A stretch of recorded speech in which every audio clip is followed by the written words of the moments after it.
everybody out there? This is Popular Stranger, and we are back at you again today with another College Football 25 Ultimate Team video. In today's video, we're going to be breaking down the brand new drop for the Stories of the Week promo, and also it's Wednesday, which means we got a brand new Game of the Week pack to open up. So my apologies for the lack of cut videos lately. You know, I've said it in so many videos, and I hate to continue to sound like a broken record. It just feels like EA doesn't fully care about this game mode, and they're not putting a lot into it, so it's really making it hard to want to make content on it. But we're going to go ahead and cover today's brand new promo, and if you missed the announcement, the Game of the Week promo and Stories of the Week now will both be coming out together on Wednesday, which I'm okay with because Game of the Week really isn't a promo, and if you guys are catching up on this one, you're going to have to open up a pack here. You get a choice between the two players or two teams that were featured. You got Colorado, you got Colorado State. If you're wondering which one you should pick, basically you're going to get like a player and then stadiums and uniforms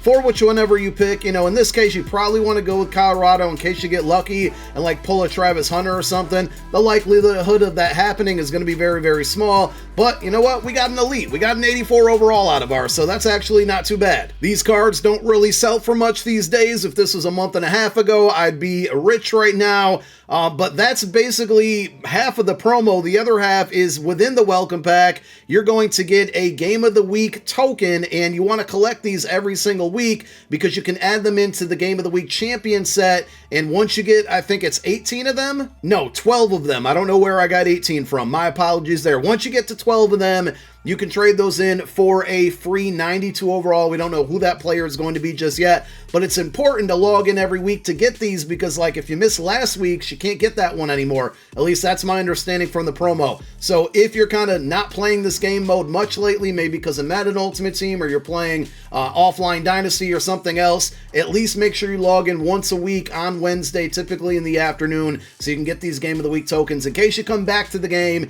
you know you got a free 92 waiting for you. Week 2 of the NFL season kicks off Thursday, and Underdog Fantasy is running another free pick special for all users to take advantage of. If you live in a state where Underdog Fantasy is available, you can add this CeeDee Lamb free pick to any entry to boost your payout. All you got to do is take a look at this week's projected stat lines, choose 2 or more players and pick higher or lower, and you can win some money. Now, this is what I came up with for the free pick CeeDee Lamb. If all 4 of these things happen, we will win over 6 times our money. And if you sign up today, not only will you get that free CeeDee Lamb pick, you'll also get a new customer special Josh Allen pick that you can use on Thursday Night Football. All you got to do is head on over to UnderdogFantasy.com or download the Underdog app, and when you sign up, make sure you use code POP. They will double your first deposit up to $1,000. One of my biggest problems with the Season 2 content so far is the lack of solo challenges,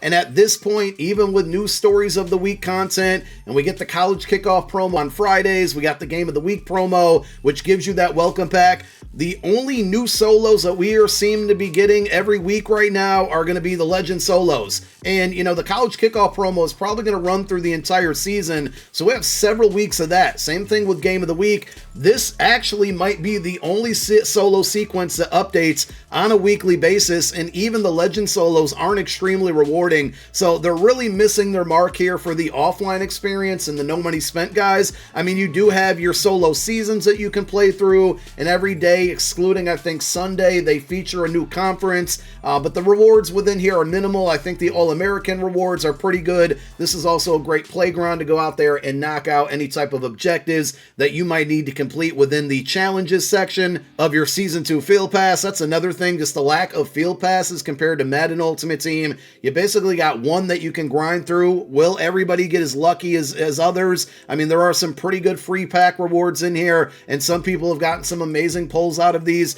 but just generally speaking, like, the coin rewards are extremely minimal. And one thing that EA added yesterday or 2 days ago, and I was going to make a video on it, but I was just so disappointed in it, I didn't even bother. One of the new objectives that they added within the milestone section is completing 85 plus sets. This is the dumbest thing that they're requiring people do to earn XP. If you haven't already, please do not complete this objective. If this follows suit with Season 1, there should be more than enough objectives to get this field pass done.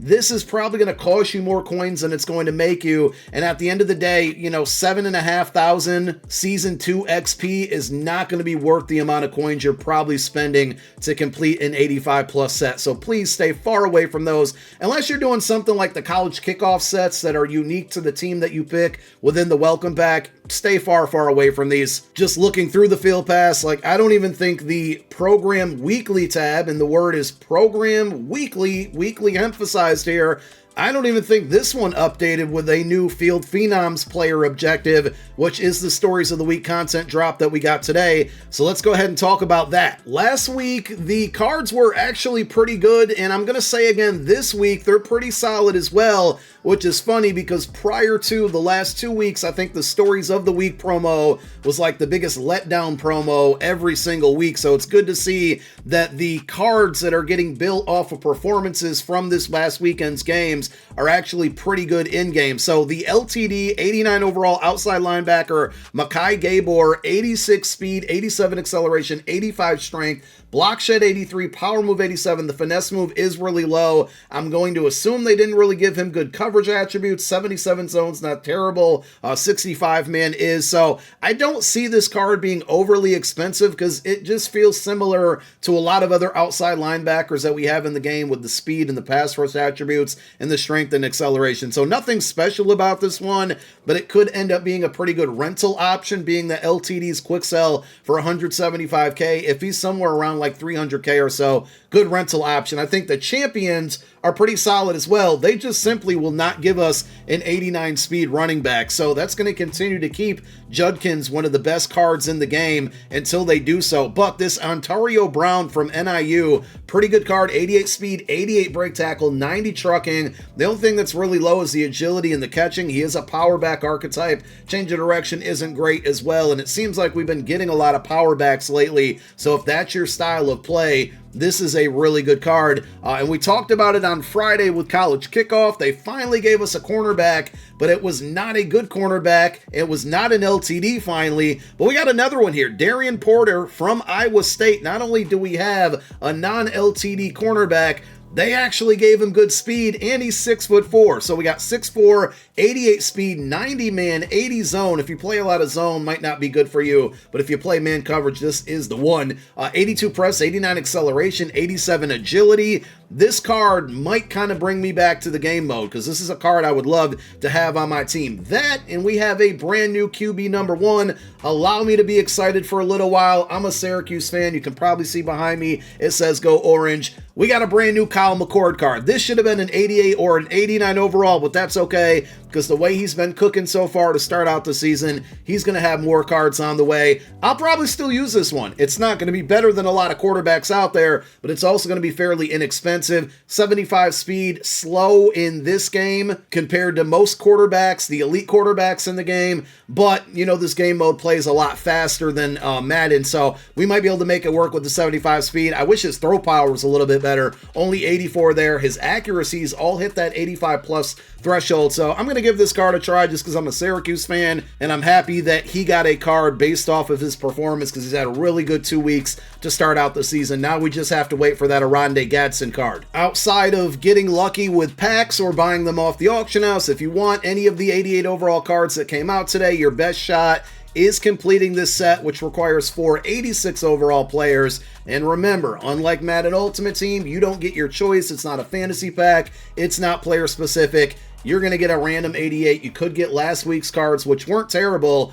This week's cards, pretty solid as well. So if you get some of them today, the 2 cards that came out today out of here, you're in the money. And you can see the 86s are roughly about 75,000 coins. So you're looking at about 300,000 to complete this set. If you get the cornerback that came out today, I would have to assume, let me go back to the catalog and just kind of spot check this. I would have to assume he's going for way more than 300,000 coins because we have such a drought of non-LTD cornerbacks that are actually good. Yeah, this card's going for 583. So if you complete the set, you can make a lot of coin if you pull a Darian Porter. On the flip side, Ontario Brown is going for well under 300,000 coins. And if you pull last week's 88s, I would have to assume they're going to be either below 300K or way below 300K, I should say. So really, Porter is the only one. It's a big gamble if you do that set, but if you do get the Porter card, you know, you might be lucking out there and making some coin. As far as the pack offers go, until they guarantee an 88 overall champion in these $100 bundles, stay far away from them. There's a combo fantasy pack for about $20 where you're going to get 2 of 3 84 pluses and 1 of 2 84 plus. Important to note that the 2 of 3 is B&D, so $10 or $20 for 2 of the 3 cards in this pack to be B&D. I don't think that's worth it at all. And then you got the $20 pack where it's basically 2 of 3 84 plus Field Phenom Story of the Week players. Those are non-B&D, and then 2 of 3 71 plus players. So I don't really like any of the money offers out there. We will open up the booster pack, and if we can get Kyle McCord within this pack, I mean, obviously I'd take Porter or one of the 88s or 89s, but if I can just simply get Kyle McCord in this pack, I'd actually be a pretty happy guy. We get an 84 overall kicker, and we're not going to get the good Season 2 animation, so there you have it. We got an 80, a 79, and an 84 overall kicker, which I think I already actually have on my squad. So the booster pack was no good for me. If you guys open it up, let me know if you got anything good out of it. That's the content drop. Good cards for a second week in a row. We look forward to the end of this week. We got college kickoff on Friday, Legends on Sunday, and it's really just 3 programs that are going to be rotating through probably the entire college football season. It doesn't really feel like anything else could be on the way unless they switch it up and give us some type of Monday or Tuesday content. But that's all we got for now. Thank you guys for watching. My name is Popular Stranger. I'm out. Peace.